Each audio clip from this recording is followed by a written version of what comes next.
Hello प्यारे student. मैं आज आपको कक्षा 5 पर्यावरण अध्ययन का नमूना प्रश्न पत्र हल से करवाने जा रही हूँ।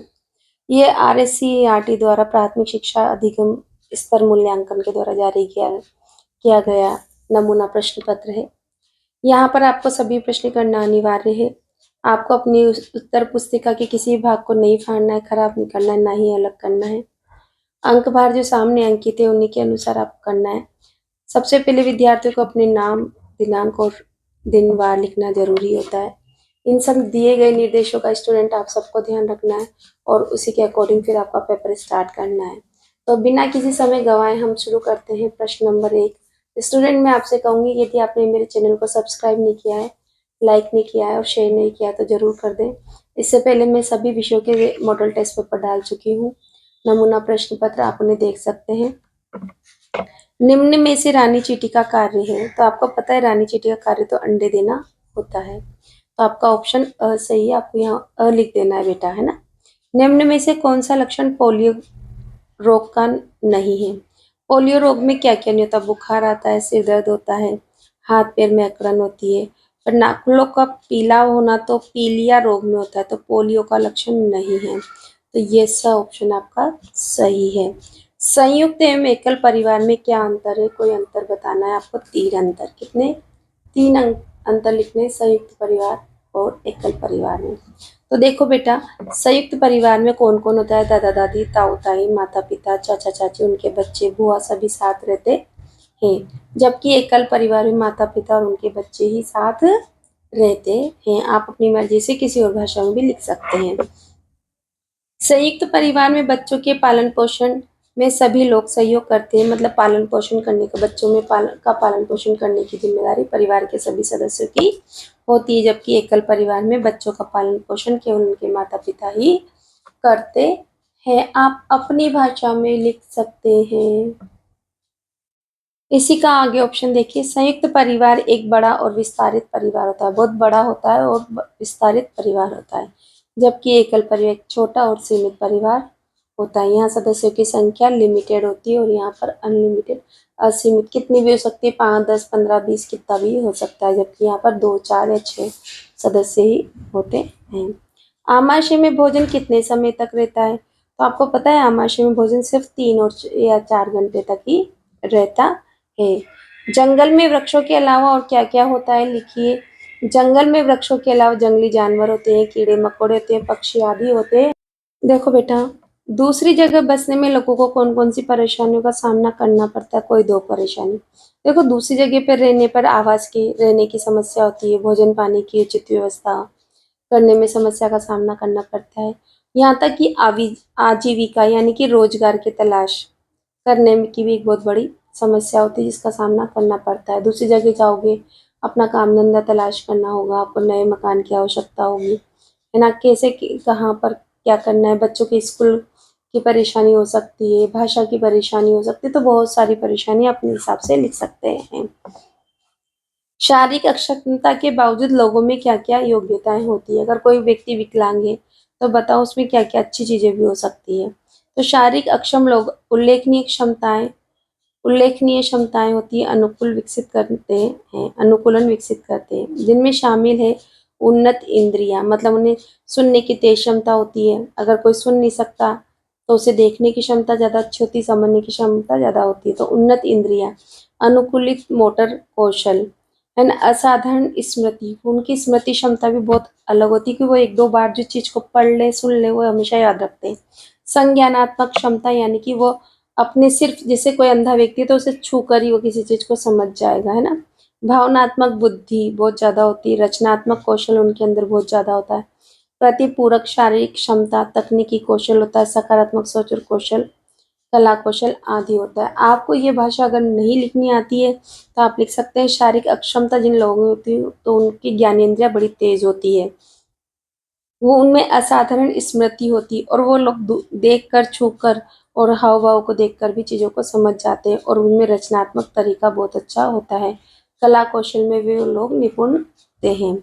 गली मोहल्ले में कचरा और गंदगी का क्या कारण है? क्या क्या कारण है कि गली मोहल्ले में हमारे कचरा ज्यादा हो जाता है?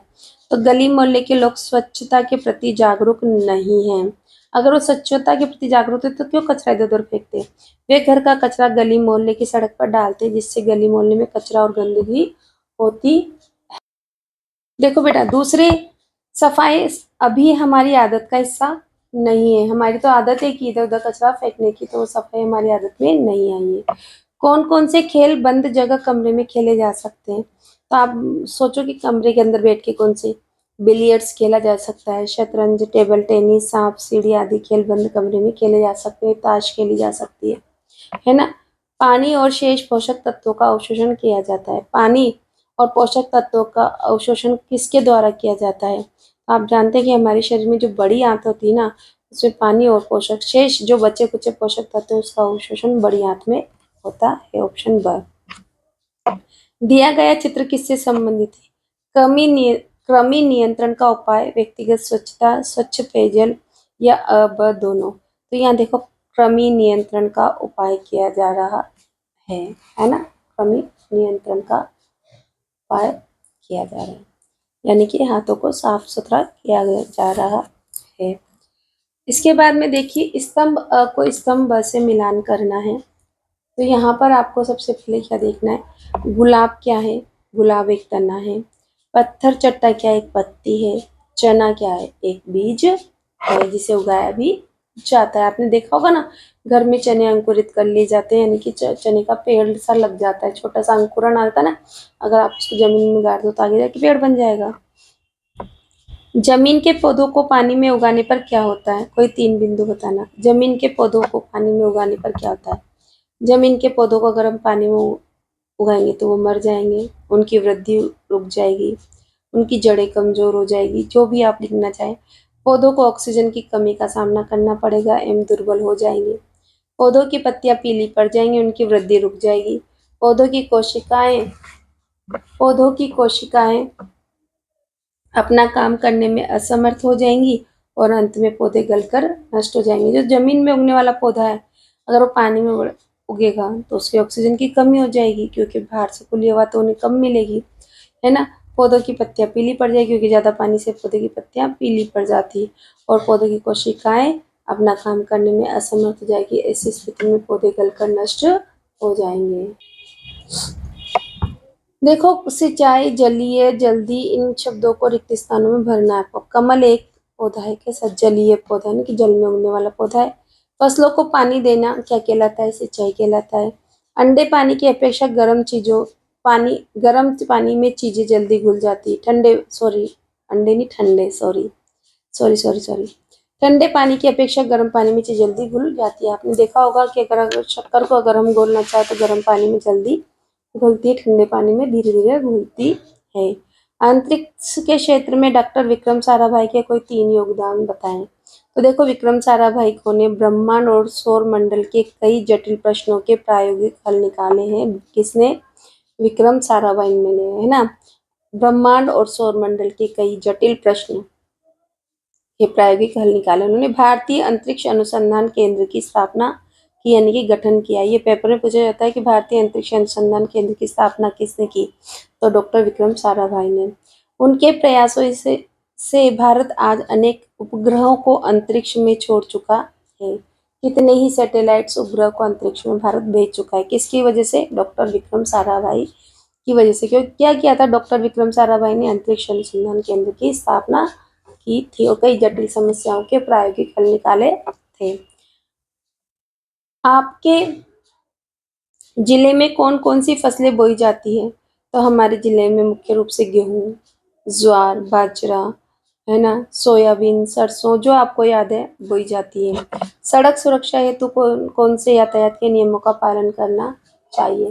तो स्टूडेंट, आपको पता है ना, सड़क सुरक्षा हेतु निम्न यातायात नियमों का पालन करना चाहिए। पहला, सड़क पर हमेशा बाईं ओर चलना चाहिए। सड़क के बाईं ओर, आपके जो बायां हाथ है ना, उसकी तरफ आपको चलना है। हरी बत्ती होने पर ही चौराहे पार करना चाहिए। निर्धारित गति सीमा से अधिक पर वाहन नहीं चलाना चाहिए। आपकी स्पीड जो है ना, गति सीमा, वो लिमिटेड होनी चाहिए। 2 पहिया वाहन हेलमेट पहन कर ही चलाना चाहिए और 4 पहिए की गाड़ी, कार वगैरह तो सीट बेल्ट का यूज करना चाहिए। इस तरह से बेटा आप अपनी तरफ से भी लिख सकते हैं। ईंधन सीमित मात्रा में है, इसका दुरुपयोग नहीं करना चाहिए। उक्त वाक्यों को ध्यान में रखते हुए कोई 2 स्लोगन का निर्माण करना है, 2 नारे लिखने हैं आपको, ठीक है। क्वेश्चन देखिए, तेल का भंडार सीमित है, इसे अपने बच्चों के लिए बचाएं। हर बूंद से अधिक लाभ लें, गाड़ी रोके तो इंजन बंद कर दें, है ना। तो आपको इसके अलावा भी कुछ और हो, जल ही जीवन है, इस तरह से, क्योंकि जल भी सीमित है, पेयजल, है ना। तो इस तरह से आप अपनी मर्जी से करें। अगर आपको याद नहीं है तो इसे लिख लिए, तेल का भंडारण सीमित है, इसे अपने बच्चों के लिए बचाएं। हर बूंद से अधिक लाभ लें, गाड़ी रोके तो इंजन बंद करें। गांव में स्थित कुएं तालाब से संबंधित जानकारी प्राप्त करने के लिए कोई 3 प्रश्न का निर्माण करो। देखो, जब भी कुआं और तालाब को देखते हैं तो आपके मन में कौन कौन से प्रश्न उठते हैं, वही प्रश्न आपको यहाँ लिखने हैं। अगर आपको नहीं समझ में आते तो 2-3 प्रश्नों को आप हमारे साथ बनाने के प्रयास करें, बाकी आगे सारे प्रश्न बन जाए। इस पुराने कुएं को किसने बनवाया था, इसका निर्माण किस समय हुआ था, है ना, इसे कब बनवाया था, इसका पानी कैसा है, इसे कैसे बनाया गया होगा, किन किन लोगों ने इसे बनाने में योगदान दिया होगा, इसे बना सकते हैं ना, इसका उपयोग किस लिए किया जाता है ना। इस तरह से आप अपनी तरफ से अपने मन से प्रश्न बना सकते हैं। निम्नलिखित चित्र को देखकर 3 प्रश्नों का निर्माण करो। यह आप क्या देख रहे हैं, आप मगरमच्छ, तो मगरमच्छ कहाँ रहता है, मगरमच्छ के कितने पैर हैं, मगरमच्छ क्या खाता है, मगरमच्छ, है ना, मगरमच्छ क्या खाता है, इसके कितने पैर है, मगरमच्छ कहाँ रहता है, मगरमच्छ पानी के अंदर देखने में कैसे समर्थ है ना, कैसे देख पाता है पानी के अंदर रहकर भी, ये पानी के अंदर कैसे जीवित रह सकता है, जमीन पर भी जीवित हो जाता है, ऐसे बहुत सारे, कैसे ये जमीन पर भी रह सकता है और पानी में भी रह सकता है। ऐसे आप अपने मन से कुछ भी क्वेश्चन निर्माण कर सकते हैं। गर्मियों में भोजन जल्दी खराब हो जाता है, इससे संबंधित 3 प्रश्नों का निर्माण करो। तो देखो, गर्मी में भोजन जल्दी खराब क्यों हो जाता है, क्यों से बनाओ, कैसे खराब हो जाता है, कब खराब हो जाता है, कितने समय में खराब हो जाता है, इसे कैसे संरक्षित रखा जा सकता है, भोजन को खराब होने से कैसे संरक्षित रखा जा सकता है, भोजन को संरक्षित हेतु आवश्यक वस्तुएं कौन कौन सी, कि भोजन को संरक्षित रखने के लिए आप क्या क्या चीजें इसमें मिला सकते हैं जिससे ये लंबे समय तक चल सके, है ना। देखो बेटा, प्रश्न संख्या 17, घर के बगीचे के लिए जैविक खाद का निर्माण कैसे करेंगे। तो देखो, सबसे पहले एक गड्ढे के अंदर पेड़ों से गिरी हुई पत्तियां रखेंगे, टहनियाँ डाल देंगे, भोजन, सब्जियां, सड़े फल, पशुओं का गोबर आदि मिलाकर पानी डालकर गड्ढे को बंद कर देंगे। कुछ समय बाद सभी वस्तुएं सड़ जाएंगी। इसे अब जैविक खाद के रूप में घर के बगीचे में प्रयुक्त कर सकते हैं। सड़ जाती है, काली पड़ जाती है, फिर आप इसको थोड़ा सा हवा खिलाकर उसको डाल सकते हैं, क्योंकि बुरादे जैसे बन जाती है, इसमें कीड़े पैदा हो जाते हैं और एक खाद का निर्माण कर लेते हैं।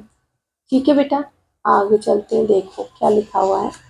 चंद्रमा के बदलते हुए आकारों को कोई 3 आकृतियों के रूप में बताइए। तो आप ऐसा करके लाइन बना के ये चंद्रमा, फिर इस तरह से चंद्रमा बना सकते हैं और फिर एक गोल चंद्रमा बना सकते हैं। तो 3 आकार, ये द्वितीय का, जैसे ये कह सकते हैं हम अष्टमी का होगा चंद्रमा, क्योंकि आधा है, 15 दिन में पूरा चंद्रमा हो जाता है। तो इस तरह से, यदि समुद्र तटीय क्षेत्रों में घरों की दीवारें मिट्टी की बनी हो तो क्या होगा। अगर समुद्री इलाकों में अगर घर की दीवारें मिट्टी की बनी होगी तो आप भी सोच सकते हैं कि क्या क्या हो सकता है। मिट्टी पानी में बहती नहीं बहती, गलती या नहीं गलती, हाँ, कमजोर होती नहीं होती मिट्टी की दीवार। तो इन सब के आधार पर ही आपको अपने आप सोचना है। यदि समुद्र तटीय क्षेत्रों में घरों की दीवारें मिट्टी की बनेंगी तो समुद्री तूफान, तेज बारिश आने पर वे नष्ट हो जाएंगी। तूफान भी आएगा, बारिश हुई होगी तो नष्ट हो जाएंगी और घर गिर जाएंगे, यानी कि ढह जाएंगे, है ना। सामान्य लोग एक जगह पर आसपास क्यों बसते हैं, कोई 3 कारण बताओ। अब देखो, आसपास लोग रहते हैं तो क्या क्या फायदे होते हैं। हाँ, आप अपने पड़ोसी से बातचीत कर सकते हैं, कोई सामान कम पड़ जाए तो आप मांग सकते हैं, एक दूसरे की मदद कर सकते हैं, वस्तुओं का आदान प्रदान कर सकते हैं। और जहाँ ज़्यादा लोग होंगे तो वहाँ हॉस्पिटल्स, पोस्ट ऑफिस वगैरह सब कुछ होंगे, तो संसाधनों की प्रचुर उपलब्धता का भी एक कारण है। तो देखो, सामान्य लोग एक जगह पर पास पास इसीलिए बसते हैं ताकि आपदा के समय, यानी कि संकट के समय, वे एक दूसरे की मदद कर सके, वे एक दूसरे से आवश्यक वस्तुओं का आदान प्रदान कर पाते हैं, संसाधनों की प्रचुर उपलब्धता के कारण भी ऐसा होता है। जहाँ ज़्यादा हॉस्पिटल है, सब्जी मंडी पास में है, रोड रेलवे स्टेशन है पास पड़ता है, तो लोग ऐसी जगह पे ज़्यादा जहाँ पानी अच्छे से उपलब्ध है, जहाँ खेती बाड़ी की सुविधा हो, या जहाँ पर ट्रेन की सुविधा हो, तो लोग ऐसे स्थानों पर ज़्यादा रहना पसंद करते हैं, क्योंकि यही तो बोला जाता है कि संसाधन प्रचुर मात्रा में है ना। देखो स्टूडेंट, पटरी पार करने के लिए किन किन बातों का ध्यान रखना चाहिए। तो पटरी पार करते हुए आपको देखो, पटरी को हमेशा निर्धारित स्थान से पार करना चाहिए। जगह बनी होती है कि इस जगह से पार करें। मानव रहित रेलवे क्रॉसिंग आने पार करने से पहले दाएं बाएं देख लें, है ना। रेलवे क्रॉसिंग को बंद बैरिकेड्स के नीचे से पार कभी नहीं करना चाहिए, है ना। उपरोक्त सभी तो यही उत्तर है कि हमें सारी बातों का ध्यान रखना चाहिए, वरना दुर्घटना होने की संभावना होती है। इसके बाद में देखो, ईंधन के विभिन्न प्रकारों एवं उनके उपयोग के लिए तालिका का निर्माण करें। तो ईंधन का नाम, जैसे ईंधन का नाम लिखो, लकड़ी है, कोयला है, पेट्रोल। लकड़ी किस काम आती है? खाना बनाने में, जलाने में काम आती है ना। खाना बनाने में, फर्नीचर बनाने में काम आती है। कोयला किस काम आता है? बिजली बनाने में आता है, खाना बनाने में आता है, ट्रेन चलाने में, कपड़े की प्रेस करने में। आपने देखा होगा ना, प्रेस वाला कपड़े की प्रेस होती है, उसमें ना बिना तार वाली इलेक्ट्रिक वाली होती है, तो उसमें ना कोयला जलाकर भर लेता है, फिर प्रेस करता है। पेट्रोल मोटरसाइकिल, है ना। पेट्रोल किस में जलती है? हमने पता है ना, जो छोटे वाहन होते हैं उनमें पेट्रोल भरा जाता है। तो मोटरसाइकिल, स्कूटर, कार आदि वाहन चलाने में पेट्रोल का काम होता है। जो बड़े बड़े वाहन होते हैं, ट्रक वगैरह, तो वो किससे चलते हैं? डीजल से चलते हैं ना। तो इन्हीं चीज़ों का ध्यान रखना और आंसर आराम से करने बेटा, बहुत शांति और बहुत धैर्य के साथ में। किसी संग्रहालय के बारे में अपना अनुभव लिखो। संग्रहालय मतलब म्यूजियम के बारे में लिखना है। तो आपको एक कहानी की तरह लिखना है। जैसे बीते रविवार को मैं मुझे अल्बर्ट हॉल जाने का अवसर मिला। राजस्थान की राजधानी जयपुर में स्थित ये संग्रहालय बहुत ही शानदार है। कौन सा संग्रहालय? Albert hall. कहाँ पर है? जयपुर के में। जयपुर कौन है? राजस्थान की राजधानी है। यह वास्तुशिल्प आश्चर्य लगभग 16 एकड़ में फैला हुआ है। अभी बताओ कि जो अल्बर्ट हॉल म्यूजियम है ना, ये जो संग्रहालय है, वो कितने एकड़ जमीन पे फैला हुआ है? तो 16 एकड़ जमीन पर फैला हुआ है। कहाँ पर है? राजस्थान की राजधानी जयपुर में। राजस्थान की कलात्मक विरासत तक के बारे में बताता है कि जहाँ की कलात्मक विरासत है यहाँ पर, है ना, मतलब बहुत ही सुंदर शिल्पकारी वास्तुशिल्प यहाँ पर है। यह राजस्थान के शाही अतीत और समृद्ध विरासत की झलक पाने के लिए एक आदर्श स्थान है। अगर आप चाहते हैं कि राजस्थान का शाही अतीत, यानी कि यहाँ के राजा महाराजा किस तरह से रहते थे, तो वो देखना चाहते हो तो आप अल्बर्ट हॉल जा सकते हैं, है ना। यह भव्य संग्रहालय 19वीं शताब्दी के अंत में बनाया गया था। कब बनाया था? 19वीं शताब्दी के अंत में बनाया गया था। और इतिहासकारों एवं कला प्रेमियों के लिए एक बहुमूल्य खजाना है। ये अल्बर्ट हॉल है ना, जो किसके लिए बहुमूल्य खजाना है? तो इतिहासकारों और कला प्रेमी, जिनको कला से प्यार है और जो चाहते हैं कि हम राजस्थान के अतीत, शाही अतीत को देखें, समृद्ध विरासत को देखें, तो उन्हें अल्बर्ट हॉल जरूर घूमने जाना चाहिए, जो कि जयपुर, जो राजस्थान की राजधानी है, वहाँ पर स्थित है। इस तरह से मैंने क्वेश्चन आपको सभी तरह से याद करवाया है। अब बेटा देखो, हम लास्ट क्वेश्चन पे हैं। पहाड़ों पर बढ़ रहे कचरे के निस्तारण के लिए कोई 2 उपाय बताइए। पहाड़ों पे लोग जाते हैं, माउंटेन पर, है ना, और वहां पर जाकर वो वहां पर जो भी कुछ खाते पीते हैं तो वो फेंक देते हैं। कोई चीज उनकी खराब हो जाती है तो वो वहीं पर छोड़ देते हैं। इस तरह से वहाँ बहुत ज्यादा कचरा इकट्ठा हो रहा है। तो आप क्या कर सकते हैं? तो कम से कम संसाधनों का उपयोग करके कम अपशिष्ट उत्पन्न करेंगे। देखो, अपशिष्ट, इस तरह के वर्ड्स लिखने से नंबर अच्छे मिलते हैं ना। संसाधन मतलब जैसे आप लिखोगे ना कि हमें कम से कम बोतलों, पानी की बोतलों का यूज़ करना चाहिए। ऐसी बोतल जिसको बार बार पानी भर के यूज़ कर सकते हैं। ऐसे गिलास का यूज़ करना जिसका हम बार बार यूज़ कर सकते हैं, जैसे स्टील वगैरह के, है ना। तो इस तरह से डिटेल लिखने से तो ये शब्द लिखो, संसाधन, अपशिष्ट, तो आपको नंबर अच्छे मिलेंगे। तो कम से कम संसाधनों का उपयोग करना चाहिए। कम अपशिष्ट उत्पन्न करें। पुनः प्रयोग किए जा सकने वाली वस्तुओं का उपयोग करें। ऐसी वस्तु जो एक बार यूज करने के बाद फिर से रीयूज कर सकते हैं, तो पुनः उपयोग की जाने वाली वस्तु का उपयोग करें। कूड़ा कचरा उचित स्थान पर ही डालें। ऐसा नहीं कि यहाँ पर जहाँ डस्टबिन हो वहीं डालना है। व्यवस्था न होने पर अपने साथ रखें और जहाँ भी आपको कूड़ेदान मिले वहीं पर निस्तारण करें। वहीं पर डाल दे की जगह आप निस्तारण वर्ड का यूज करें। इससे आपके नंबर अच्छे मिलते हैं। नंबर में बहुत फर्क पड़ता है स्टूडेंट। अगर आपने शब्दों को सुंदर सुंदर ढंग से लिखा है और जैसे शब्दों की उन्होंने डिमांड की है, जो शब्द आपको याद कराए गए उन शब्दों को डालें, अपनी भाषा में लिखें, पर कुछ अच्छे शब्द जैसे अपशिष्ट है, संसाधन है, निस्तारण, ऐसे शब्दों का विशेष रूप से यूज़ करें। और इसी के साथ ही मेरा मॉडल टेस्ट पेपर जो फर्स्ट है वो कंप्लीट होता है। आई होप आपको समझ में आया होगा। यदि समझ में आया तो प्लीज़ मेरे वीडियो को लाइक शेयर सब्सक्राइब कीजिए। मिलते हैं नेक्स्ट वीडियो के साथ में नमूना प्रश्न पत्र 2 के साथ। Thank you for watching my channel.